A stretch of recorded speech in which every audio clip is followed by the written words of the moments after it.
And so I'm definitely going to call Dame out, of course. But I wanted to call everybody else out because I didn't see many people doing that. You're right. No, you're right. And I'm again, this is very important to me. Charlamagne does act gay. Why is that important to you? Because we're in a world where things that were previously not accepted whatsoever are 100% celebrated. You can, bro, niggas wasn't running around playing like they're gay 20, 30 years ago. It wasn't acceptable. And now that it is very acceptable, we actually see more effeminate men living through effeminate mentalities, such as I don't have to stand and fight, such as I don't have to keep my integrity if there's a bag around, such as I don't have to have conversation with people I don't like. Okay. That's very problematic. That's very feminine. A lot of times when I'm dealing with, we were having a conversation earlier, a masculine perspective was expressed. The female walked out the room, didn't want to hear it.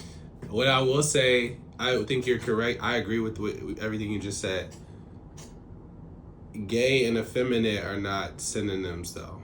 And again, that's yeah. So it's like they're not.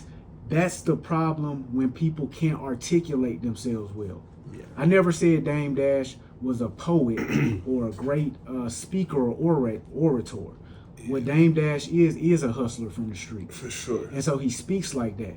Now that I'm going ahead and taking up the cause for him, I'm going to go ahead and advocate on his behalf. What Dame was actually saying, Charlamagne, is you're misleading. You're not a real man. Yeah, like you're not. He said it verbatim. He said you're not a positive representation for black men or masculine men, something like that. And so that statement in and of itself, over years and years and years, I've become worn down to issues that I have with Charlamagne's character. I think we all have, because we all used to have much greater issues with these things. And now, I actually in that moment had to sit back and say, damn, I actually do agree with this nigga Dame, like 100%, from the bottom of my heart, and I always have. And I kind of forgot. So what I'll say, in response to that, I never even. I gotta say this. I never really thought about anything that he does that deeply. When I look at him, it's more of because it doesn't impact me literally. Yeah. What he does do that impacts me is build a media platform, empower and uplift Black voices through his podcast network. Show incredible growth going from someone who's kind of more in the ignorant, gossipy space to kind of someone who's seemingly more mature, someone who's taking accountability for actions that he's done in the past, written a book. It's hard to say to take accountability because he calls people out for the things he used to do.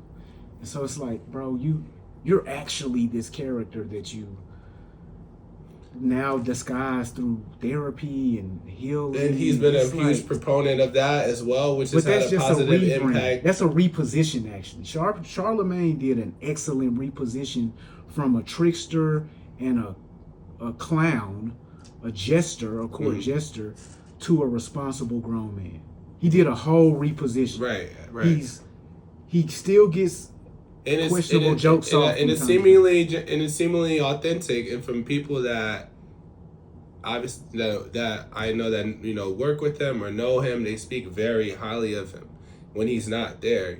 So I can't so that's what I look at from that aspect. It's not to speak ill of his character. All it is to say, I see what.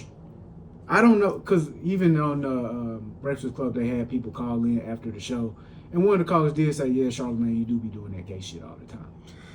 And so... Yeah, I just have a problem with that language, to be honest. I understand the problem with that language, gay, but here's where we actually have to land. Delete that comment. Why are you proud to run from a fight? That's a great question. But That's a great question. Those are the real conversations outside of gossip, outside of T, outside of Dame Dash and Charlamagne and Ty and Chandler. It's like, as a community of men, should we really be that? Should we really be that okay with our own inability to confront our problems? And I don't think we should be proud of running from a fight. I don't think we should be proud of. Well, I understand divorcing ourselves from the streets, but brother, wherever they bring the problem to you at, you got to face it like a man. And yeah, I mean that's fair. I just want to tackle that theme over and over as we've been doing for the past few weeks, because a lot of these concepts that people are approaching with, man, I don't support this guy because he's a street guy, or I don't support the streets. We're conflating things. It's not whether we support the streets, it's whether we support these morals and these values. Yeah, and then to lastly add context to that, I mean, it was 4-1, so he felt as though he made the right decision out of self-preservation to run. I understand, and I think a lot of people would have done the same thing, and that's not an indictment on their masculinity or manhood. It shouldn't be an indictment. Okay, but if you stand there and fight for niggas, should we celebrate that? You get more points for that, yeah, for sure. So we don't take any points away from you not being able to protect yourself and others around you, but we give you points for being able to do that. I get it, but at the same time, I think it's just we've gotten into a world of participation, and we say things like, if you can't do the job, we're not going to take any points from you, but we'll give you extra points if you can.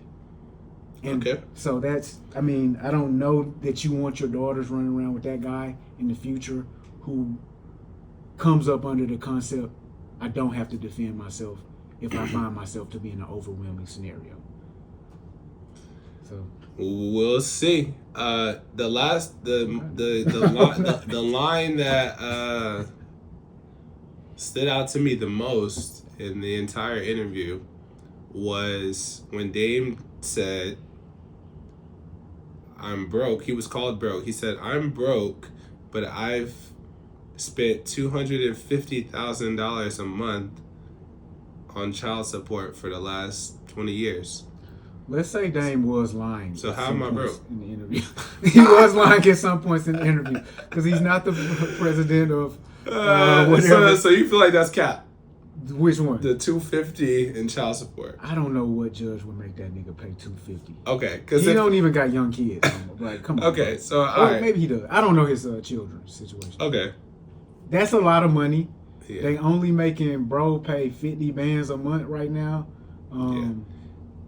Jimmy Butler, he only pays 50 bands a month. I don't know the details of that.